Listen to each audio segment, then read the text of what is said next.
How y'all doing? The time on deck right now is 12:40 p.m. Pacific time. Good morning, afternoon, evening, whenever it is that you view this, if you do view this. Um, I just wanted this to talk like I normally talk, but I'm gonna chop it with you guys like we're having a conversation at my food stand. I really thought about this and I was like, maybe I should give to them what I give to other people, because I give y'all the parts of me that are, I won't even say they're more exclusive. They're just a bit more in depth about certain things, and the honesty I can give to you without having to worry about an immediate backlash. Not like you're gonna come way out to Tacoma, Washington, to come see me about it. So, saying that, I'll move forward and I'll get right to my point. Say you were a customer who came up and you bought a hot dog, or you're buying say 7 hot dogs, and there's a group of 5 of you, and I'm talking, and there's 2 ladies, 3 gentlemen, or you pick the number. It can be all women, all men. And all of a sudden, we're talking, and I say, how you doing tonight? And you say, I'm fine. I say, that's good. And then a friend of yours makes a statement to, turns around and looks at one of the homeless people and says something like, oh man, all these broke ass motherfuckers out here. And excuse my language, but I have to be blunt so that way you get it. And then I say, well, excuse me, ma'am or sir, uh, are you going to do anything for them tonight? And then they say, hell no, I'm not. And I say, well, you should shut your mouth. Because I do things for these people all the time. And I never speak to them like that. Never. And if anybody was to speak to them like that, was in a position to speak to them like that, it would be me. And I say things like, what happens when you go through something that snatches your spirit out of you, and then you're looking for it, and you give up on everything? You stop caring about paying rent, paying bills, combing your hair, shaving your face, hygiene, right? Things like that. And then you decide, you know what, squalor isn't that bad. Because there's no spirit there to drive you. Or the spirit that is there is so weak, it's been so downtrodden that now you feel as if there was no point. And then I'm making hot dogs, of course, all multitasking while I am moving and making food. These are the kind of questions I perplex people with, because they think I'm just a hot dog guy, you see. And it always surprises them when I say things like this. The reason why there's so many men who are running around here the way they are, and once now, I'm talking about the spiritual stuff, people. See, yeah, I said I would do that. I know I didn't do that the last time. I'm doing it now. So pay attention to what I'm saying, please. This is all about the physical things that manifest into the spiritual form. Okay? So, and vice versa, because it's a two-way street. But there's multiple facets of this that I have to touch and connect with, so that way you understand that even though it's physical and spiritual, your mental and your emotional well-being, as well as the substance that one maintains, does matter. All that, it all plays together. It all plays together. But let me go ahead and get at my point. These men, they have the spirit of letdown, the spirit of disappointment, the spirit of hopelessness permeating through their veins, coursing out of their pores. That is what you feel off these young men. He's disappointed because the first woman that he loved, right? He didn't love her enough. He didn't know that he loved her. So he lost her. And he's trying to build on a relationship with the person who the equity just isn't there. But he loves them too, but it's not there. Or he was disappointed and let down by his first girlfriend. Therefore, his equity is low. Even though he may seem to your eye appealing, he has low equity.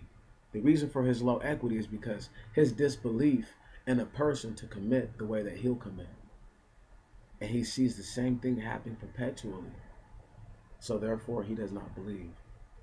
And then there is the neutrality of such, where one is not affected or abashed by the situation, yet they've learned from it. And this is how they go about it.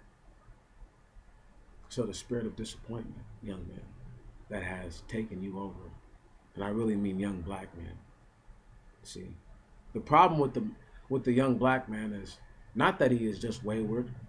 It's not that he is a stiff neck, right? Not that he is iron sinew. You know what I mean? No, it's none of that. It's not even the fact that he has a brass brow. It's none of that. What it is the disappointment. How disappointing is it to find out now in the year of 2016, or if you found out 10 years ago, whenever, 2000, 1990, 1970, 18, whenever, to find out that your people did the worst thing ever, and now you were paying for it. That is disappointing, and that has a detriment on you. It's disappointing to know that people who you're supposed to be associated with will deny you openly because you were not them. And they don't have the gall or the gumption to tell you you were not me in an educated form and fashion. Because if they did so and such, they would then have to give in to whom they are. But they don't want to do that. So everybody's playing the game of denial as far as that's concerned. These feelings, though, these spirits that are upon these young men, it plays a detriment in everything. He's disappointed because his daddy was never there. He never had a strong male role model. He never really learned how to be a man. How can I learn to be a man from a bunch of other men that were raised by women? Does that make any sense? Please tell me. If it does, tell me. A man has to raise a man, and a woman needs to be there to raise a woman. A man can show his daughter womanly ways, but only a woman can show her how to truly embody who you are as a woman. A man can only say, don't do this as a woman, and men will respect you. Don't do this as a woman, and men will respect you. Do this as a woman, and men will respect you. Do this as a woman, and men will respect you. That is all a man can do. He holds no weight to the situation of a woman and her mindset and who she is. The same thing being with a woman to a man. So why on earth would I allow for my daughter, once again, this is a spiritual thing, to go out and sully my name without telling her that these are the actions that you commit to sully my name, as opposed to going out there and then letting her figure out the hard way. You can tell her don't do it, and she's going to do it anyway. So all you can do is be smart as a person and inform them. This is what could happen to you. This is what could happen to you. This is what could happen to you. So that way, if it happens, you've given them the warning. There is no need to be surprised. Not at all. Another thing that is physical and body but manifest on the spiritual level is I watched a brother do a video on this long time ago, baptized a scribe, and he made a video about how pharmaceuticals were like a gateway to demons. Now the funniest part about this is because my whole life I always felt a strong way like this, but how he explained it on the chemical composition, then on the biological level, then on the physiological level, everything made sense. And I'll explain it to you like this. If you take a Percocet 30 and the opiates are now induced into your system, on top of the plethora of other chemicals that they've made to make this compound, okay, let's say you have in your blood, at the biological level, we'll just say the allele or the genetics to become violent. I won't say it's a spiritual thing, even though it's a spiritual thing. Get what I'm getting at? So the opiates in you, whereas one person, when they are going through withdrawal and their addiction, they will only steal. You will not steal, though. Not like a thief. No, you mug people and you take it. You go through means of violence. Do you get what I'm saying? So by drug or whatever, or I should like to say by the spirit, because I feel that certain spirits are retained, and no matter what you do, No matter what you eat, apple, orange, blah blah blah blah blah blah. But they don't make you want to go kill people. You understand? So that's the difference. The energy that you are taking in from a physical thing changes you inwardly. The inward change has an outward change. Okay?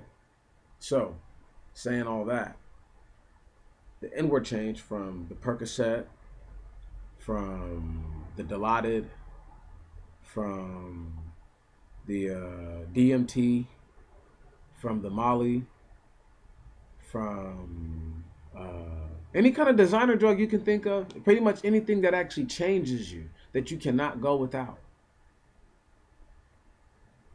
Marijuana is high powered these days, but people still aren't killing people for it, man. They just, they're not real. It's not real. What's real is there's a demon, a spirit that is inside of a person already that is unlocked by allowing the other part of this now to be connected to it because it was missing. Do you understand what I'm getting at?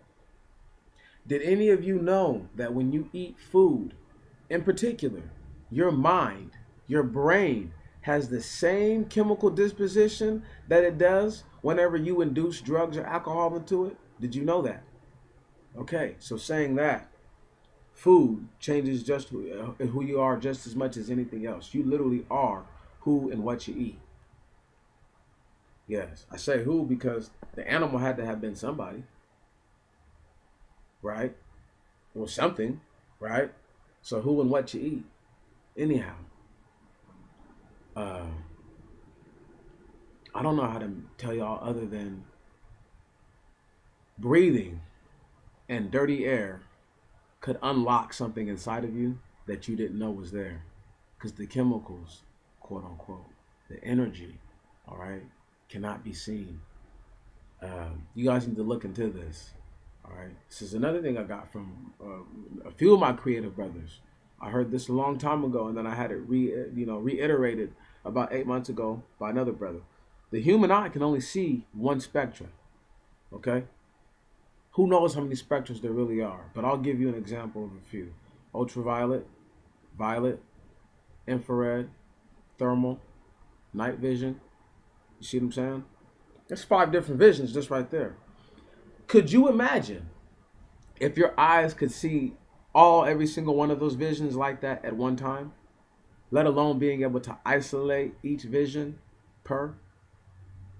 So, what I'm saying is that there is much going on around you that you cannot see, that you cannot acknowledge. All right? And it's happening right here, right now.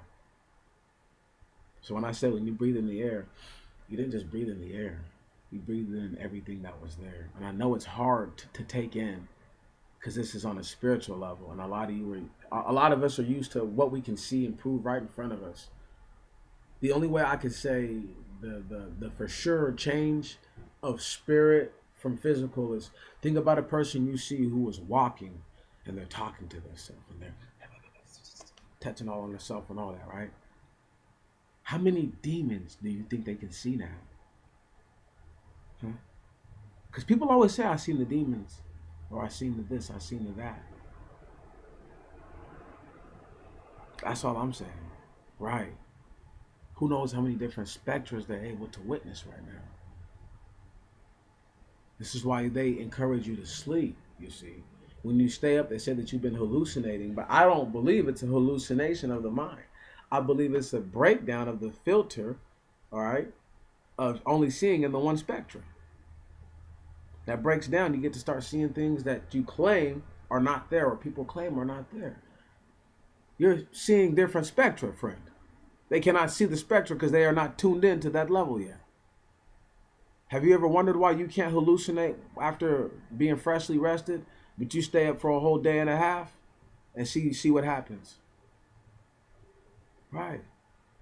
This stuff is real. It's very real. The problem is that you have to accept it. I don't care if you accept it. It means nothing to me if you accept it or not. If you listen to this, it means nothing to me. This will be video 52. Okay? I don't get a whole lot of activity. So the activity can't be why I'm doing this. I'm doing this so that way it's out there. So that way, there's no excuse. There is no excuse for this specific alley and facet of knowledge. It is here, and I didn't name it that. This is called the expound. It's too bad, so sad for whoever should say it should be labeled this. I don't care. I really don't. One last thing for your spirit.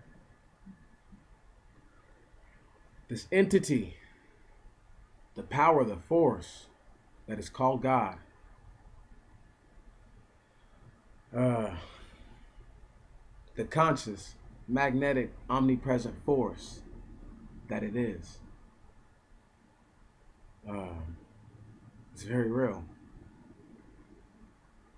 Imagine a frequency that was tied into everything and it was conscious and it could physically imbue itself into anything. Right. Anyhow, y'all have a wonderful one. Thank you very much.